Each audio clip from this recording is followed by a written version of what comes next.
Hey, it's C. Christopher Clark. I'm out for some errands on a Saturday morning, but I didn't make a video for Friday. And there's a couple different ways to get where I'm going, and I decided to take the back way because it takes me by this very significant place from my youth, which I am standing in front of. It's the Roller Kingdom, which is adjacent to the Skate 3. If you've read any of my work, you've probably encountered the Roller Kingdom at least once. And the reason I wanted to stop here today is to film something for Friday. It's because my daughters, had a dance recital last night on Friday, and they were great, and the whole thing was pretty good. But one of the things that I found myself thinking a lot about were the, I think it's a pretty body positive dance academy. I don't think that there's a lot of conscious body shaming going on. But when you don't look like the vast majority of the people that you're working with in an art form where your body is the primary form of expression, I think there is unconscious, not body shaming, but there's some unconscious body stuff that's going on. And so, there were some of the performers that did not, that had body types that were different than the primary people you were seeing. And I found myself feeling for them and thinking of them and hoping they were having a damn good time, which is an interesting thing to try and gauge in this age range, which goes all the way from elementary school to high school. And in elementary school and in the younger grades in particular, they're encouraged to smile during every dance. And if you look closely enough, you can tell the kids who are sort of forcing the smile and the kids who aren't kids. But when they start to master the art of and be in classes where they're not encouraged to smile,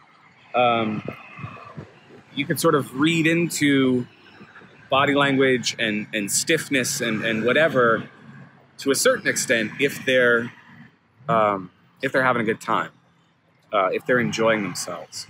But then they get really good. They're good at acting, and so they may be putting on a very serious face for whatever performance they're in, and it's hard to tell, is that for the performance or is that because they're deeply uncomfortable with what they're doing? And so, I don't know, for some of those performers, I just found myself really thinking about, like, are they doing it for their mom or their dad, or because it's what they've always done, or are they doing it because they love it? It's so hard to tell. By the end of the night, I felt pretty convinced that the kids who were there, these couple of young women that I was worried about, I didn't get the chance to talk to them. That would be weird. They don't know me. I'm just the dad of one of their fellow performers. But I did get the sense that they were there and they were loving it and they were celebrating how awesome they are as people and how wonderful and unique they are, and not feeling like they are insignificant or inappropriate in any way. I'm not making a lot of sense. Now, why did I want to stop here at the Roller Kingdom, the Skate 3? My first date was at this roller, and it didn't go well. A couple of guys gave me some crap at the door. I'd later become pretty good friends with one of them.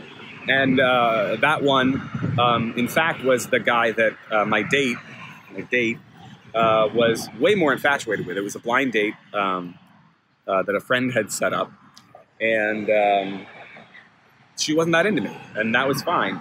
And the fact that I was so understanding about that the next day when she, quote-unquote, broke up with me to go out with the guy that she was much more into, I think led to us becoming good friends. And because we became good friends, it was the first in a long string of relationships where, friendships, where I I became the guy that listened. That cliche in Hollywood movies. That's who I was. That's the role I filled. And so I've spent a lifetime trying to listen to the women and the female presenting figures in my life. And I don't know. Sometimes, not often, but sometimes people are like, "Wow, you write women really well. How do you do that?" Well, if I do that, and I'm not saying that I do, I don't think I'm the best equipped to make that judgment. If I do, it's because I've spent most of my life listening to the people that I want to portray. And it all started here. And so, anyway, that's the video for Friday.